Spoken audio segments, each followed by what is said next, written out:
할렐루야. 네. 오늘은 워낙 성령의 열매 두 번째 희락 기쁨이라는 주제를 갖고 말씀을 나눌 차례인데 나라가 또 나라인 만큼 여러 가지 많은 시국적인 측면들을 주님께서 다루시라고 말씀하셨기에 오늘 그 말씀 순종하여 그들의 땅을 고칠지라는 제목을 갖고 하나님의 말씀을 나눌 때에 오늘 주님의 큰 은혜가 오늘 우리 안에 임하기를 예수님의 이름으로 간절히 축복합니다.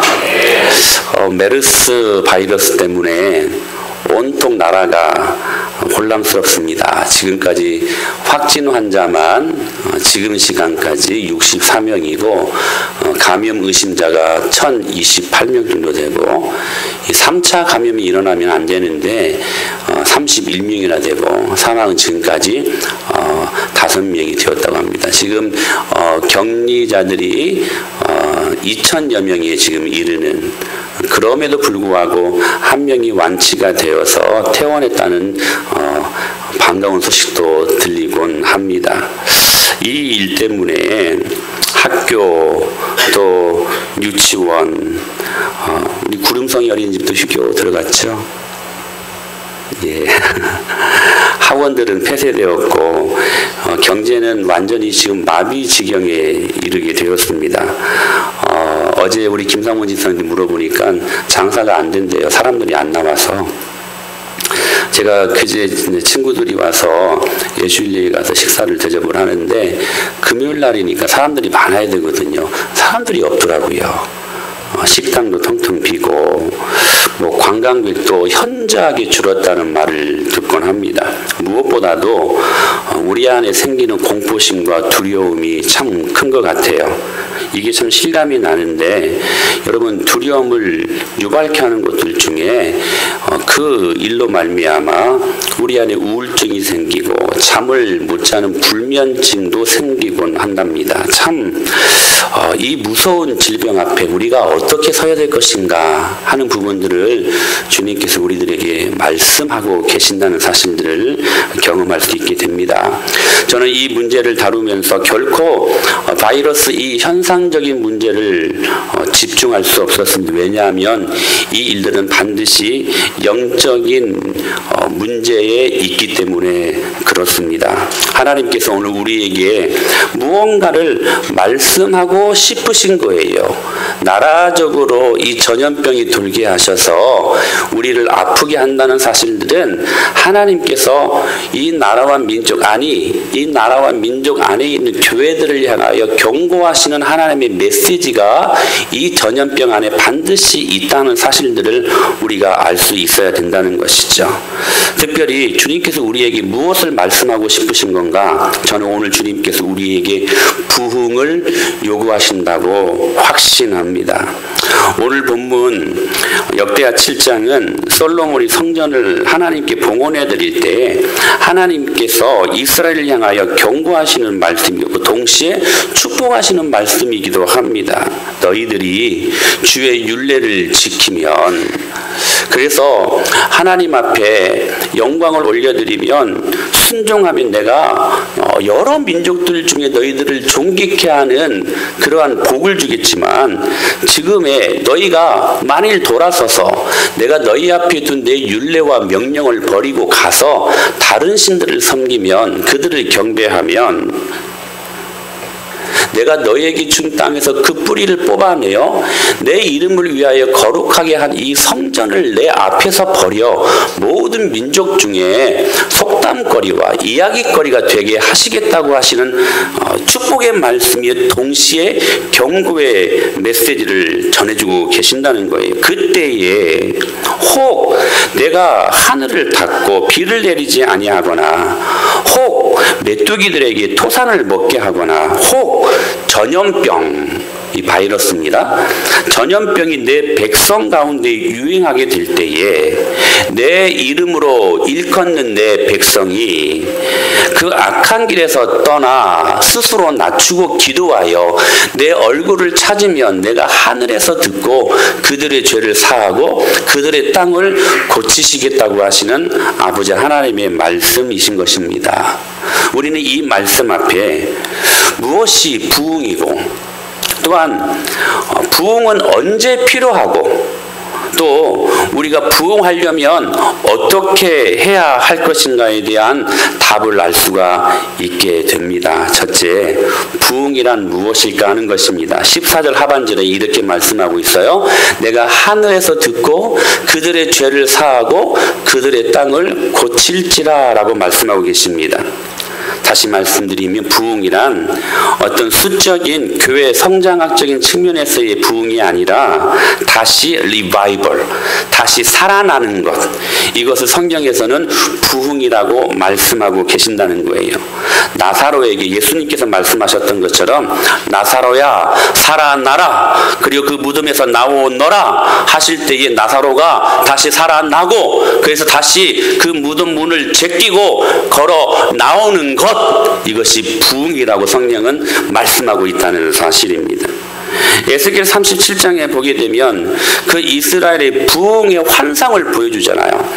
에스겔 선지자가 그 골짜기에 보니 마른 뼈들이 즐비하게 있었습니다. 그때 하나님께서 에스겔아, 네가 저 마른 뼈들을 향하여 하나님의 말씀을 대언하라, 그리고 생명을 불어넣어라 할 때 그 말씀대로 순종을 합니다. 하나님의 말씀이 그 마른 뼈들에게 대언합니다. 그리고 그 마른 뼈들을 향하여 생명을 불어넣습니다. 그때 여러분 어떤 일들이 일어났냐면 이 뼈 저 뼈가 서로 연결하고 그 안에 힘줄이 솟고 피가 흐르고 가죽이 덮이더니 마침내 큰 군대의 모습으로 그들이 부흥되었습니다. 여러분 부흥은 다시 살아나는 것입니다. 여러분 이 나라와 민족이 다시 한번 살아날 수 있게 되기를 주님의 이름으로 축복합니다. 이 나라와 민족의 교회가 다시 살아나기를, 아니 오늘 우리 예수 믿는 그리스도인들이 다시 살아날 수 있게 되기를 예수님의 이름으로 축복합니다. 이것이 부흥이라는 것이지요. 그러면 언제 이 부흥이 필요한가? 부흥이 필요한 때는 언제인가? 우리 13절 말씀 같이 한번 보실까요? 시작. 혹 내가 하늘을 닫고 혹 전염병으로 내 백성 가운데 유행하게 할 때에 라고 말씀을 하시지요. 여러분 이런 때는 어떤 때를 가리킵니까? 어떤 때에 주님이 하늘을 닫으시고 비를 내리지 아니하시고 메뚜기로 온통 농산물을 다 갉아먹게 하시고 어떤 때에 전염병을 돌게 하셔서 백성들로 하여금 아프게 하냐는 것입니다. 어떨 때입니까? 범죄가 가득하여 하나님의 심판하시는 때를 가리키는 때, 바로 이때 하나님은 우리에게 부흥을 요구하고 계신다는 사실입니다. 자, 여러분 이 메르스가 하나님이 심판하시는 도구라고 확신합니다. 아니 예수 안 믿는 사람들을 향하신 경고의 메시지가 절대로 아닙니다. 오늘 예수 믿는 우리들에게, 예수 믿는 하나님의 교회들이 이 시간 하나님의 말씀을 떠나 하나님의 말씀을 불순종하며 살았던 우리들을 향하신 하나님의 경고의 메시지라고 저는 확신합니다. 그러므로 부흥은 하나님의 심판의 때에 반드시 필요하다는 사실이에요. 하나님의 백성이 타락해가지고 하나님의 심판을 피할 수 없을 때 그때 부흥이 필요한 것입니다. 구약에서는 유일하신 참 하나님이시를 섬기지 않고 그들은 수많은 우상들을 섬기지 않았습니까? 하나님의 율법을 지키지 않은 것이 주로 하나님의 진노를 유발케 하는 일들이었습니다. 신약 성경에서는 유대인들이 예수를 그리스도로 받지 않는 죄, 또한 교회가 온통 장사치로 충만했던 세속화된 것들에 대한 하나님의 심판이 어김없이 드리워졌습니다. 여러분, 하나님은 죄에 대해 반드시 심판하십니다. 여러분 이걸 기억하고 있어야 돼요. 우리가 회개하지 아니하면 하나님은 죄에 대해서 반드시 심판하시는 분이세요. 여러분, 저는 이 말씀이 참 두렵게 다가오면서 여러분들에게 증거하고 싶습니다. 시작. 하나님은 의로우신 재판장이시며 매일 분노하시는 하나님이시로다. 사람이 회개하지 아니하면 그가 그의 칼을 가시며 그의 활을 이미 당기어 예비하셨도다. 여러분, 어찌 보면 약간 낯선 하나님의 모습을 발견하지 않습니까? 하나님은 사랑의 하나님, 참 좋으신 하나님, 오늘 우리에게 은혜를 주시는 하나님으로만 생각했는데 어찌 이 말씀을 보니까 하나님이 낯설게 느껴져요. 그분은 매일 분노하신대요. 왜 분노하십니까? 죄 때문이라는 거예요. 아니요, 더 자세히 말씀드리면 그 죄로 인하여 사람들이 회개하지 않기 때문에 사람들은 그 죄 때문에 죽을 수밖에 없고, 그리고 분노하시는 하나님의 그 심판하시는 주님으로 말미암아 여러분 보십시오. 그가 그의 칼을 가신대요. 그리고 그의 활을 이미 당겨 예비하셨대요. 여차하면 그 활시를 놓아버리면 그 인생은 죽는다는 사실이에요. 사랑하는 여러분, 우리가 죄가 많아서 주님을 만나지 못하는 것이 아닙니다. 회개하지 못하기 때문에 주님을 만나지 못하는 것입니다. 오늘도 이 나라와 민족의 죄가 우리의 죄라는 사실들을 통감하고 통렬하게 우리에게 나타나는 죄를 주님 앞에 회개할 때에 주님은 우리를 만나주시고 우리가 그 하나님의 하염없는 은혜 앞에 다시 서게 하실 줄로 믿습니다. 중요한 것은 우리 안에 하나님을 분노케 하는 아직 회개치 못하고 있는 이 세속화된 죄의 모습은 무엇인가 하는 거예요. 제가 이제 운동을 하면서 산을 타면서 저만 하나님을 만나는 그 외진 장소가 있어요. 뒷산에. 참 좋아요. 그곳에서 하나님께 물었어요. 하나님, 우리 교회와 이 나라의 교회가 뭐 다른 불신자들 말고요, 하나님 믿는 우리가 지금까지 세속화된 아직 해결하지 못한 만연해진 보편적으로 짓는 죄가 무엇입니까? 하나님 알려주세요. 알려주세요. 계속 기도하고 물었습니다. 그랬더니 주님께서 세 가지를 우리들에게 말씀하시라고 저희들에게 가르쳐 주셨습니다. 하나는 여러분, 우리 안에 아직도 섬기고 있는 우상이 있다는 사실이에요. 여러분, 우상 숭배는 하나님을 버리고 다른 신을 섬기는 것만을 가리키는 것이 아닙니다. 하나님과 자기의 안위를 보장해주는 그 어떤 것을 동시에 섬길 때 그것이 우상 숭배라는 사실이에요. 여러분, 우리가 여전히 주일에는 교회를 나오잖아요. 여전히 우리가 하나님의 자녀라고 그분을 섬기는 사람이라고 말씀하시잖아요. 그럼에도 불구하고 하나님과 동등되게 의지하고 사랑하는 그 어떤 것, 이게 우리에게 우상이 된다는 사실입니다.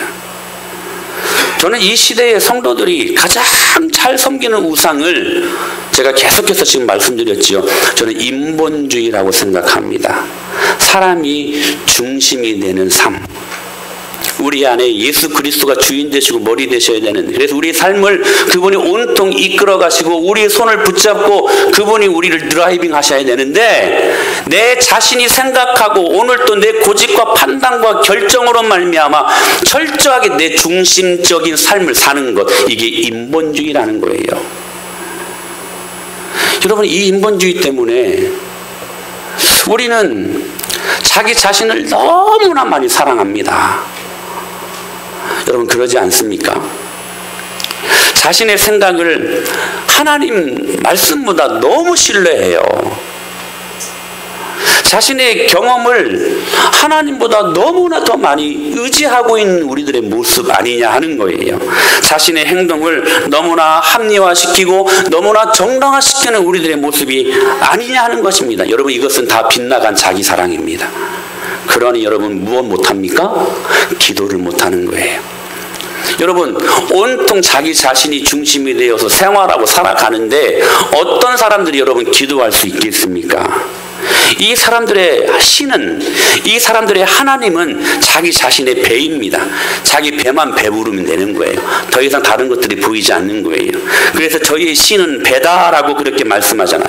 배만 부르면 된다는 거예요. 자기만 배부르면 된다는 거예요. 그러니 여러분, 이 사람들은 신앙, 믿음 생활하는 것이 아니라 이 사람들은 종교 활동하는 것입니다.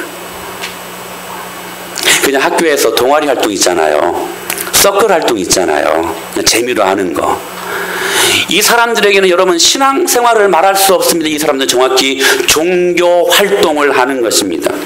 여러분 이 사람들은 철저히 교회되지 못하고 교회만 다니는 사람들입니다.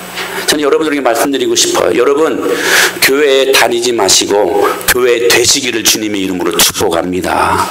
교회 다니는 게 중요한 게 아니에요. 여러분 내가 은혜마을 교회 되는 것, 이것이 하나님이 오늘 우리에게 요구하시는 교회됨의 모습이라는 사실이, 여러분 제가 한 가지 경고의 말씀을 드립니다. 종교 활동하는 사람들은 절대로 구원받지 못합니다. 두 번째, 하나님이 저에게 말씀하셨어요. 이 나라와 우리 교회 안에 만연해진 더러운 죄악이 무엇인가? 여러분 성적인 타락이라고 주님께서 분명히 저에게 말씀을 하셨습니다.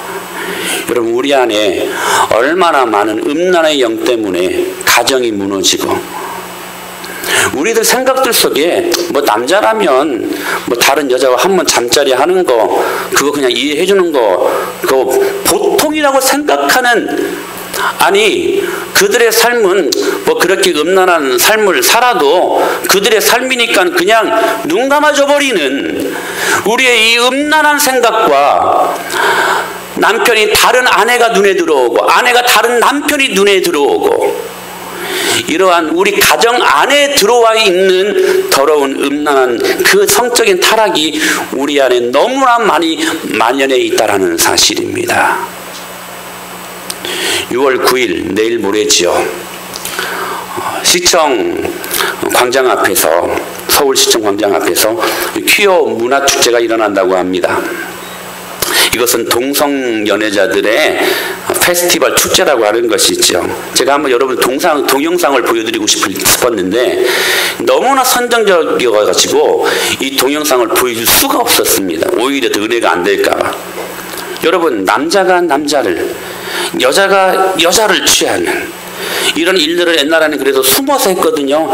이제는 버젓이 이 나라의 중심에서 그 축제를 한다고 하니 여러분 하나님이 진노하실 만한 일들이 아닙니까?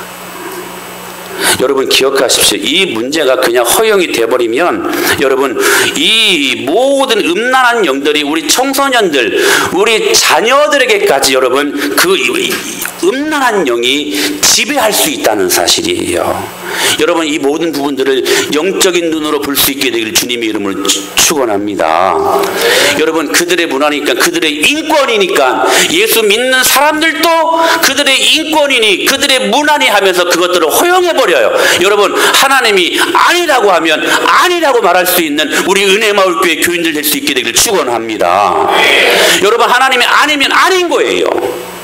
하나님이 얼마나 그런 일들을 싫어하시는지, 이런 일들이 버젓이 우리 가운데 드러나고 있다는 사실입니다.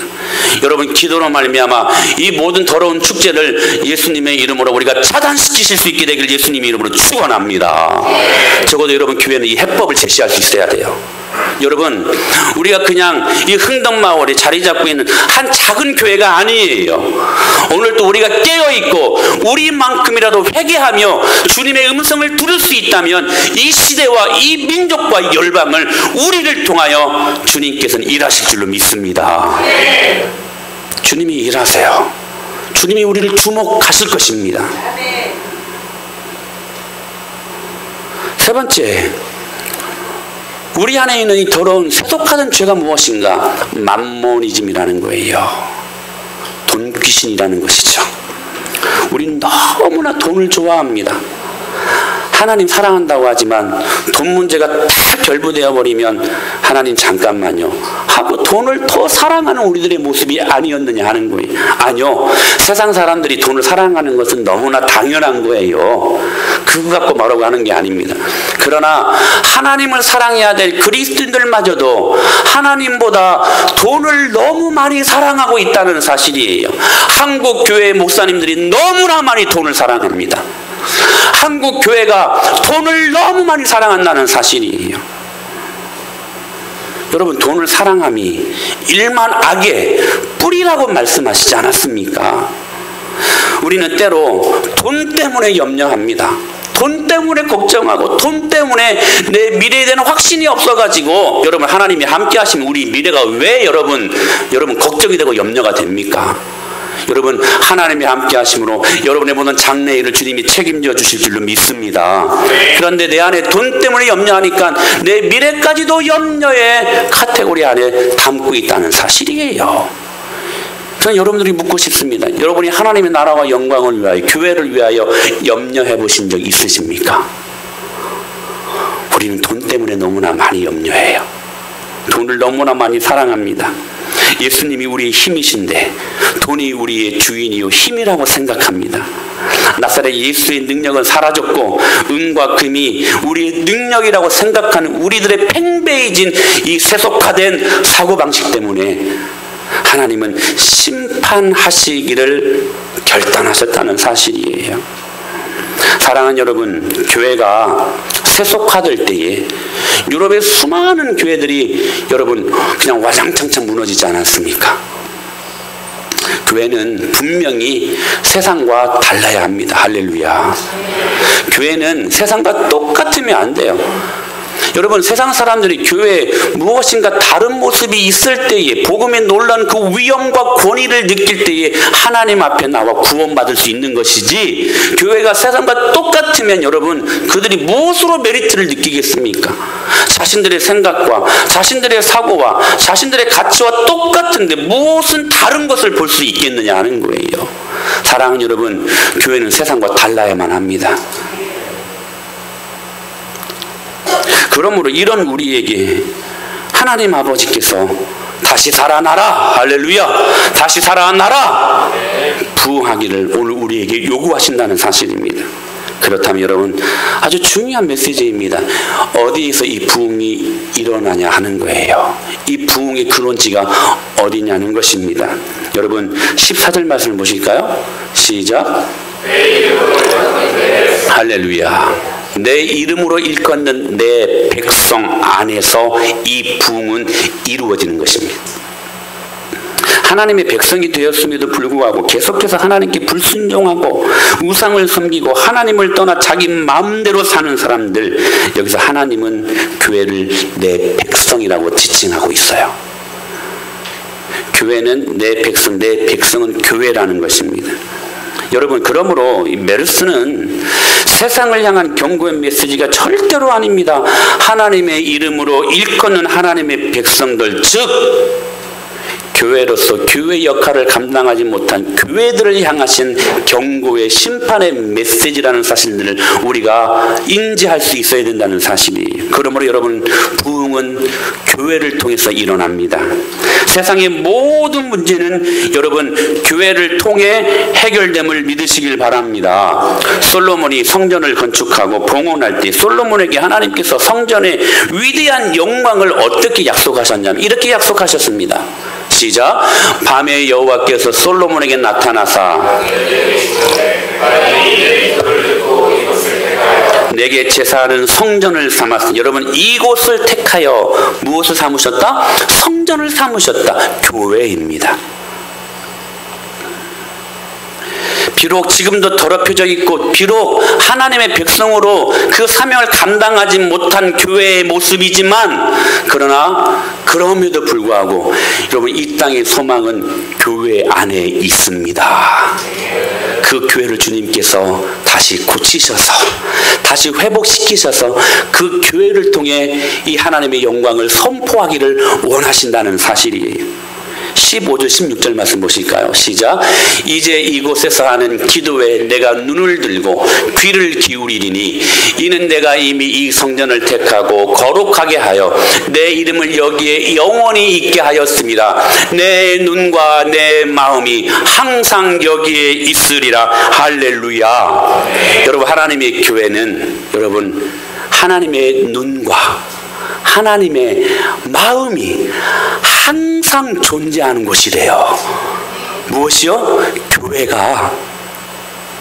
여러분 하나님은 그러므로 교회를 통해 때로 하늘을 닫고 기근을 우리 안에 부어주시며 또한 메뚜기 재앙으로 우리의 소산을 갉아먹게 하시고 때로는 이 전염병, 이 메르스, 이 재앙을 하나님께서는 교회를 통하여 치료하시고 교회를 통하여 해결하신다고 말씀하고 계신다는 거예요. 사랑하는 여러분, 이 성전을 택하고 내 이름을 여기에 영원히 있게 하셨던 하나님의 이름, 내 눈과 내 마음이 항상 여기에 있다고 하신 그분의 권세와 그분의 놀라운 능력과 그분의 그 위엄을 여러분 교회를 통하여 경험할 수 있는 저와 여러분이 될 수 있게 되기를 예수님의 이름으로 간절히 축원합니다. 그러므로 여러분, 하나님의 교회는 음부의 권세가 건드릴 수 없는 곳입니다. 예수님이 그렇게 말씀하셨잖아요. 내가 너에게 천국 열쇠를 맡겨주겠는데 이 교회는 음부의 권세가 건드릴 수 없는 곳이 되게 하겠다. 그래서 땅에서 매이면 하늘에서 매일 것이고 땅에서 풀면 하늘에서 풀릴 것이다. 천국 열쇠를 우리에게 맡겨주셨다는 사실이에요. 그러므로 여러분, 세상의 모든 전염병도 침범할 수 없는 곳이 하나님의 교회입니다. 저는 계속해서 주님의 음성이 들렸어요. 수많은 바이러스가 있고 수많은 전염병이 있지만 교회 안에 피신하면 그 안에 생명이 일어난다는 말씀을 들었습니다. 여러분, 어려울 때 교회로 피신하시기를 바랍니다. 여러분, 교회처럼 안전지대가 없습니다. 교회는 여러분들에게 생명을 불어 넣어주시는 것이기 때문에 그렇습니다. 여러분, 그럴 때에 14절 하반절에 이렇게 말씀하셨잖아요. 그들의 땅을 고칠지라. 교회를 통하여 우리의 임한 모든 문제들을 주님께서 해결하시고 치료하시고 고쳐주실 것들을 약속하고 계신다는 사실입니다. 단 조건이 있어요. 여러분, 하나님의 부흥의 조건은 4가지로 오늘 말씀하고 있는데, 여러분, 이 4가지 조건을 우리가 성실하게 행할 때에 교회에 약속하신 부흥, 음부의 권세가 이기지 못하는 능력 있는 교회 되게 하시겠다고 우리들에게 말씀하고 있습니다. 14절입니다. 시작. 내 이름으로 일컫는 내 백성이 그들의 악한 길에서 떠나 스스로 낮추고 기도하여 내 얼굴을 구하면 내가 하늘에서 듣고 그들의 죄를 사하고 그들의 땅을 고칠지라. 본문의 이 말씀이 우리 번역과 그리고 히브리어 번역과 조금 순서가 달라서 원어에 나타난 순서대로 여러분들에게 4가지 조건을 제시하겠습니다. 첫째로, 여러분, 부흥을 위해서는 스스로 낮추어야만 합니다. 스스로 낮추고. 옛날 개혁 성경에서는 스스로 겸비하라고 말씀하고 있어요. 겸손하라는 것입니다. 여러분, 그렇다면 겸손이란 무엇일까요? 여러분, 이 말씀이 참 중요한데요. 겸손은 내가 누구인지를 제대로 자각하는 것에 있습니다. 여러분, 나와 하나님의 질적인 차이를 인식하는 것이 겸손입니다. 우리 피조물과 창조주이신 하나님이 근본적으로 질적인 면에서 다르다, 이것을 인정하고 들어가는 것이 여러분 겸손이라는 거예요. 여러분, 이것이 인식이 안 되니까 내가 하나님 되려고 했던 아담의 그 교만으로 말미암아 여러분 그 안에 참담한 비참한 아픔이 임하지 않았습니까? 다시 말하면 여러분, 산업가를 따먹은 아담과 하와의 이유는 무엇이었냐면 하나님과 그들의 질적인 차이 인식이 부재해서 일어났다는 사실이에요. 여러분, 그분은 하나님이십니다. 할렐루야.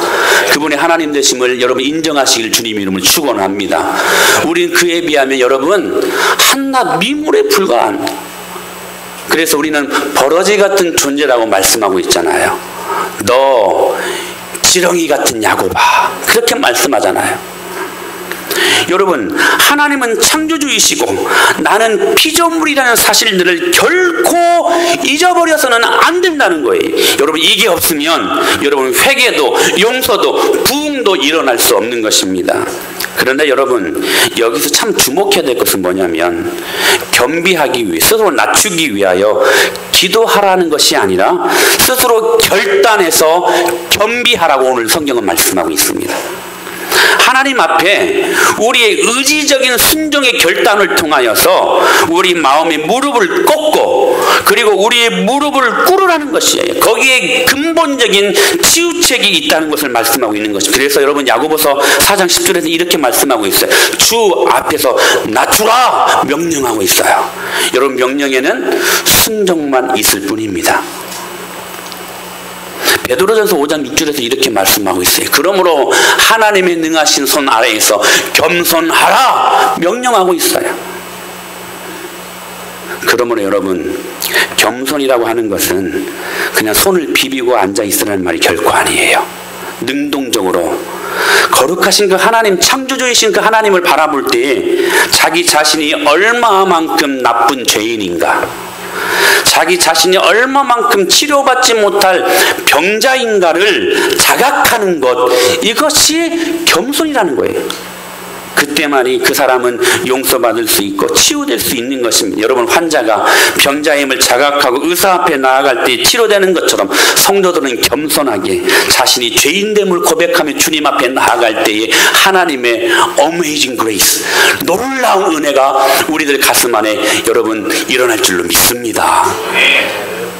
두 번째 조건은 기도하라고 말씀하고 있어요.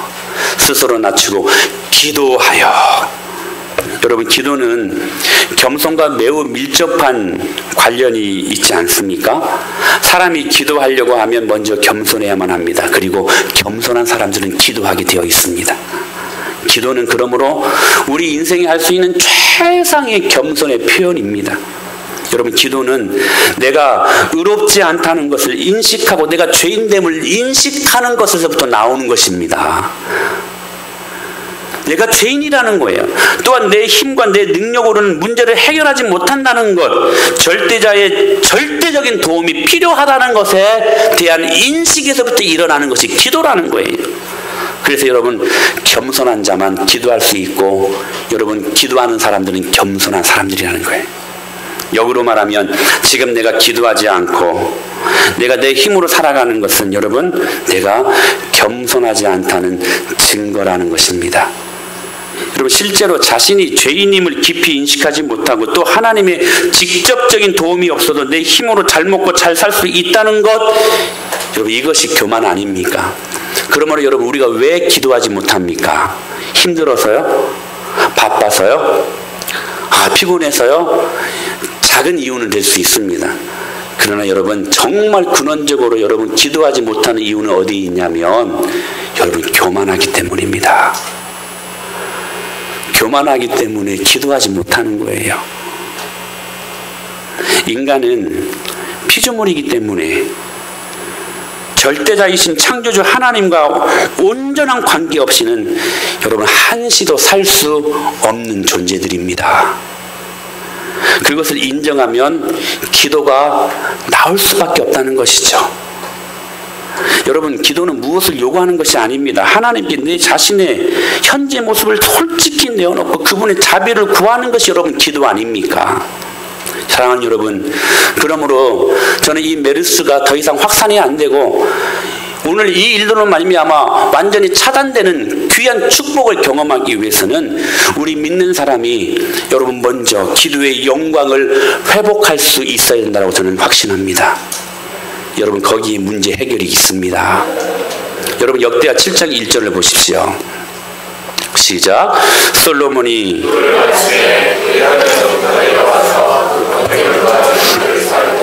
여호와의 영광이 그 성전에 가득하니, 여러분 여호와의 영광이 그 성전에 가득할 수 있었던 아주 단순하면서도 여러분 심플한 여러분 이유가 무엇입니까? 솔로몬이 무엇했습니까? 기도했습니다. 다른 이유가 아니에요.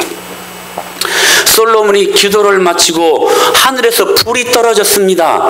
그리고 그 불이 모든 번제물과 제물들을 사르고 그 하나님의 영광으로 말미암아 성전에 그 하나님의 놀라운 능력과 영광이 가득할 수 있었다라는 사실이에요. 사랑하는 여러분, 14절에서 말씀하시는 재앙들, 하늘을 닫으시고 비를 내리지 아니하신 기근 재앙, 메뚜기 재앙, 그리고 전염병 같은 이런 모든 재앙은 여러분 결국 모두 우리가 기도의 영광을 잃어버려서 주님이 심판하시는 도구로 쓰임받는 재앙이라는 사실들을 알 수 있어야 된다는 거예요. 여러분, 그러므로 우리가 기도의 영광을 회복하면 주님이 우리를 고쳐주실 줄로 믿습니다. 여러분 기억하십시오. 기도의 영광을 잃어버렸기 때문에 받는 재앙이라면 여러분 그 기도의 영광을 회복하면 하나님께서 우리에게 임한 모든 질병을 치료하신다고 약속하고 계십니다. 사랑하는 여러분, 기도의 영광을 회복하면 고치실 줄로 믿습니다. 치료하실 줄로 믿습니다. 주님이 해결하실 줄로 믿습니다. 여러분, 우리 은혜마을교회가 이 난국을 어떻게 대처해야 하는가? 저는 여러분 우리 은혜마을교회가 이 작은 흥덕마을의 지역교회로만 존재하라고 우리 은혜마을교회를 이 땅 가운데 심으신 것은 절대로 아니라고 생각합니다. 여러분 모든 우리 은혜마을교회 교인들이 이 사명을 가질 수 있게 되기를 주님의 이름으로 축복합니다. 사랑하는 여러분, 우리 은혜마을교회가 오늘 이 문제 앞에 세상 사람들에게 이 문제의 해법을 제시할 수 있어야만 합니다. 왜냐하면 교회를 통해 하나님은 오늘 우리에게 부흥을 요구하시기 때문에 그렇습니다. 여러분 이 사명을 놓치지 마십시오. 할렐루야. 반드시 우리 은혜마을교회가 하나님의 유일한 소망이므로 그 답을 세상에 줄 수 있어야 된다는 사실이에요. 사랑하는 여러분, 그러므로 기도하시기를 바랍니다. 사랑하는 여러분, 그러므로 우리 기도하십시다. 내일부터 저는 구국 특별 새벽 기도회로 일주일을 지키려고 합니다. 여러분 이 나라와 민족 가운데 어려움이 있을 때에 수많은 믿음의 선조들은 나라를 구하기 위한 기도와 열정들이 그들 안에 있었습니다. 오늘 우리가 그 은혜를 받았기 때문에 그 은혜를 갚아드려야 될 우리들의 모습이라고 생각합니다. 은혜마을교회 교인이라고 생각되어진다면 내일부터 일주일 동안 나오셔도 여러분 같이 기도하실 수 있게 되기를 축복합니다. 여러분 같이 기도하십시다. 주님이 이 땅을 치료하실 것입니다. 여러분 수요일 영성집회에 모이십시오. 여러분 토요일에 3시에 모이십시오. 모여서 하나님의 궁의를 구하십시다. 주님께서 그 영광을 회복시키시는 날에 여러분 분명히 보십시오. 그 교회를 통하여서 하나님의 고치시는 축복을 경험하게 하실 걸 저희들은 믿습니다. 세 번째, 여러분 이 부흥의 놀라운 은혜를 우리가 감당하기 위해 우리들에게 요구하신 하나님의 조건은 하나님의 얼굴을 찾으라는 것입니다. 내 얼굴을 찾으면, 여러분 이것은 히브리적 원어로 표현하면 하나님을 대면할 것을 추구하라라는 말입니다. 내 얼굴을 찾으면 무슨 말이라고요? 하나님을 1대1로 대면할 것을 추구하라, 이 말이 원어적인 표현입니다. 여러분 부흥의 조건은 겸비하고 그리고 기도하면서 하나님 만나기를 소망해야 된다는 사실이에요. 여러분 하나님 만나는 게 뭡니까? 예배입니다. 그러므로 여러분 예배가 회복되면 이 나라의 모든 아픔과 모든 슬픔도 여러분 치료될 줄로 믿습니다. 여러분들 안에 그 예배가 회복되실 수 있게 되기를 바랍니다. 종교 활동하지 마십시오. 오늘도 내가 날 때부터 모태신앙이고 수십 년 교회를 다녔으니까 하는 수 없이 교회 나오지 말라는 겁니다. 여러분 정신을 똑바로 차리시고 주일날 하나님의 얼굴을 구하고 그분 아니면 안 됩니다는 절대적인 신앙을 갖고 여러분 예배의 감격과 눈물과 우리 안에 임하는 수많은 은혜를 우리가 다시 회복할 수 있어야 된다는 사실이에요. 여러분 구약 성경에 보게 되면 어김없이 그들이 예배를 통해 하나님을 잃어버렸을 때에, 예배가 무너지고 예배가 사라질 때에 그들은 어김없이 하나님은 그들에게 심판의 재앙으로 그들을 때리셨습니다. 여러분은 오늘 이 예배를 통해 하나님의 얼굴을 구하고 계십니까? 전심으로 여러분 역대하 16장 9절 말씀을 보십시오. 시작.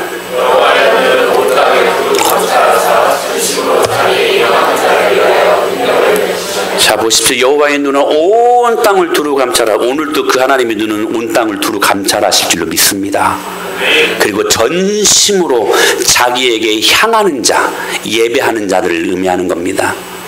전심으로 예수님이 뭐라고 말씀하셨어요? 하나님을 사랑하되 내 마음을 다하고 힘을 다하고 목숨을 다하고 내 생명을 다하여 그분을 사랑하라. 전심으로 하나님을 예배하는 자들을 위하여 무엇을 베푸신다?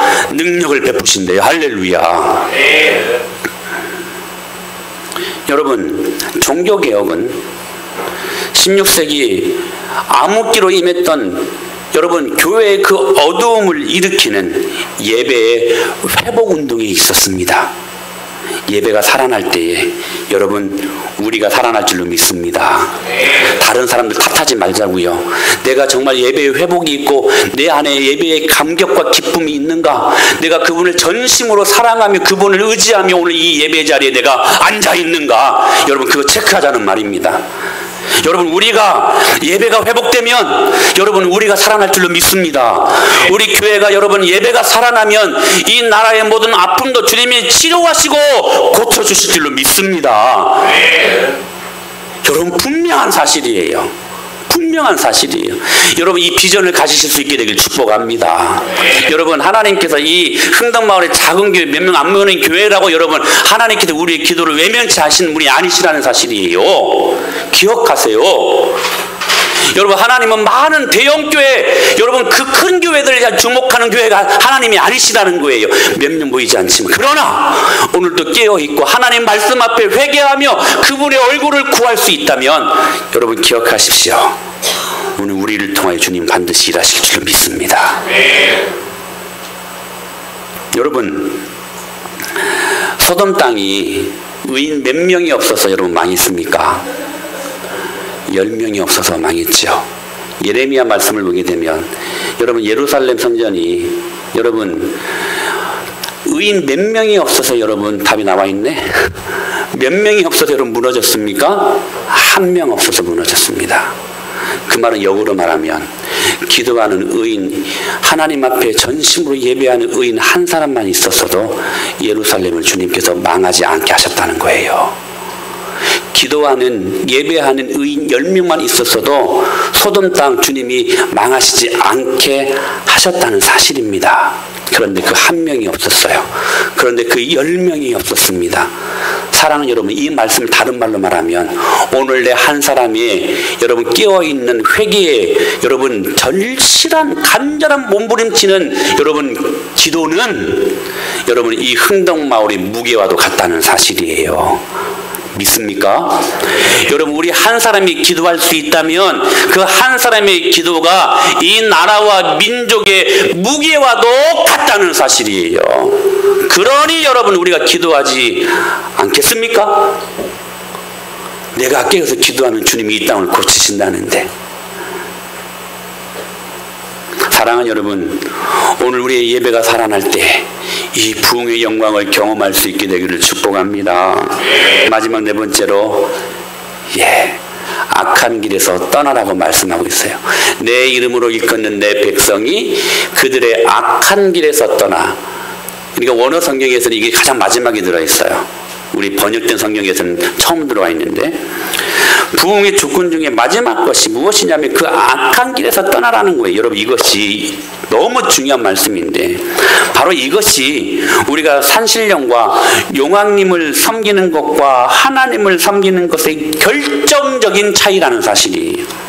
여러분 겸손하게 기도하면서 신을 찾는 것은 이방 종교에도 얼마든지 있습니다. 아니 그들의 정성과 비교하면 우리의 정성은 깨비가 안 됩니다. 게임이 안 돼요. 여러분 정성을 다하는 것은 이방 종교가 더 대단하지 않습니까? 그래서 여러분 불교를 믿었던 사람들이 기독교로 개종을 하기는 그렇게 잘 믿는데요. 그 정성 때문에. 여러분 무당을 보셨으면 한번 굿하려면 여러분 한 달 동안 금식합니다.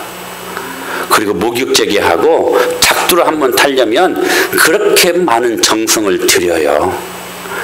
여러분 그러므로 이런 것과 비교하면 이방 종교가 더 대단합니다. 하지만 거기에는 악한 길에서 떠나 성령의 열매를 추구하는 삶을 없다는 사실입니다. 신에게만 아부하면 되지 올바른 삶을 사는 것과 신의 응답과는 관계가 없다고 생각하는 거예요.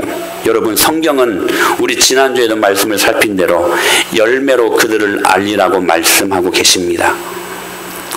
여러분, 성령의 9가지 열매가 그 열매 아니겠습니까? 여러분, 지난 한 주간 동안 사랑의 열매를 주렁주렁 맺고 오셨습니까? 여러분, 사랑하기 위하여 오래 참으셨습니까? 여러분, 사랑하기 위하여 여러분 자기 유익을 구하지 않으셨습니까? 여러분, 사랑하기 위하여 실패를 두려워하지 않는 사랑을 하셨습니까? 다시 말하면 여러분, 겸비하고 기도하고 하나님의 얼굴을 구하는 예배가 있다고 해도 우리 안에 인격적인 변화가 없다면 여러분, 이 부흥은 이루어지지 않는다고 말씀하시는 거예요. 사랑하는 여러분, 우리 안에 우리의 삶이 변화되는 근본적인 변화가 있어야만 합니다. 할렐루야. 그것은 무엇이냐니까 악한 길에서 떠나는 것입니다. 그러므로 여러분, 성령의 열매가 우리 안에 맺어질 때에 부흥은 우리 가운데 일어나게 될 줄로 믿습니다. 마지막으로 나아만 이야기를 하고 싶은데요. 나아만을 생각하면 우리는 흔히 아는 스토리가 뭐예요? 요단강에서 그 문둥병을 치료받기 위해 7번 몸을 담그는, 그래서 치료받았다, 그 정도로만 이야기를 담고 있죠. 근데 여러분, 그 다음 스토리가 너무 중요합니다. 같이 한번 읽어볼까요? 시작.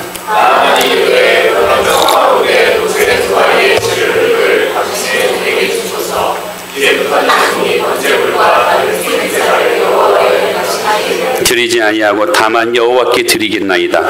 오직 한 가지 일이 있사오니 여호와께서 당신의 종을 용서하시기를 원하나이다. 곧 내 주인께서 림문의 신당에 들어가 거기서 경배하며 그가 내 손을 의지하시면 내가 림문의 신당에서 몸을 굽히오니 내가 림문의 신당에서 몸을 굽힐 때에 여호와께서 이 일에 대하여 당신의 종을 용서하시기를 원하나이다 하니, 여러분, 나아만은요 그 질병을 고치기 위하여 스스로 낮추어졌던 사람이었습니다. 그래서 여러분, 아람의 제2인자 군대 장관 이 나아만이 일개 속국이었던 이스라엘, 그것도 인정치도 않는 그냥 저기 촌에 총구석에 처박혀지고 있는 엘리사라는 뭐 선지자 같은 뭐 사람한테 갔는데 그 말도 안 되는 그 말에 자기 자신을 낮추는 것은 쉬운 일이 아니었을 것입니다. 그러나 자기 자신을 낮추는 겸손함이 있었습니다. 여러분, 나아만은 여러분 그 하나님의 명령 앞에 7번 몸을 담그면서 기도했던 사람이었습니다. 그리고 하나님을 예배했던 사람이었어요. 그래서 오늘 17절에도 보게 되면 나아만이 이르되 그러면 청하건대 노새 2마리의 흙을 당신의 종에게 주소서. 이제부터는 종이 번제물과 다른 희생제사를 여호와 외 다른 신에게는 드리지 아니하고 다만 여호와께만 예배하겠습니다. 예배했던 사람이었어요. 그런데 이 말씀이 굉장히 중요해요. 오직 한 가지 일을 버리지 못했어요. 무엇이었습니까? 전에 섬기고 있었던 림문 신당의 그 우상을 아직까지도 버리지 못하고 그것을 섬기는 일들에 대한 용서를 구하는 그 기도를 하고 있었다는 사실이에요. 여러분, 우리 안에 나아만과 같은 모습들이 있지 않습니까? 하나님께로 돌이키지 못하는 오직 그 한 가지 일이 우리 안에 있지 않느냐는 거예요. 여러분, 오늘 주님의 이름으로 여러분에게 명령합니다. 인본주의를 떠나보내십시오. 할렐루야. 여러분 안에 성적인 음란함을 제거하실 수 있게 되기를 축원합니다. 여러분, 돈을 사랑하지 마십시오. 여러분, 다른 것은 다 되어질 수 있어요. 그런데 오직 한 가지, 그 일이 무엇이냐는 거예요. 그게 인본주의 아니냐는 것입니다. 그것이 영적인, 아니 성적인 타락이 아니냐 하는 거예요. 여러분, 그것이 여러분 돈을 사랑하는 것에 있지 않았느냐 하는 거예요. 바운더리를 칩니다. 제가 계속 말씀드렸죠. 경계선을 칩니다. 하나님 말씀 좋고요. 하나님의 은혜 너무 사모합니다. 하나님 너무 사랑합니다. 그러나 여기까지입니다. 더 이상은 안 돼요. 하나님 여기 금친데 여기까지만입니다. 더 이상은 내가 받아들일 수 없습니다 하는 그 오직 한 가지 일이 무엇이냐 하는 거예요.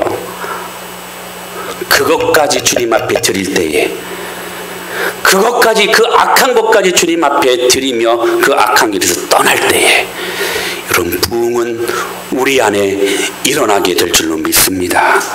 메르스 분명히 무서운 재앙입니다.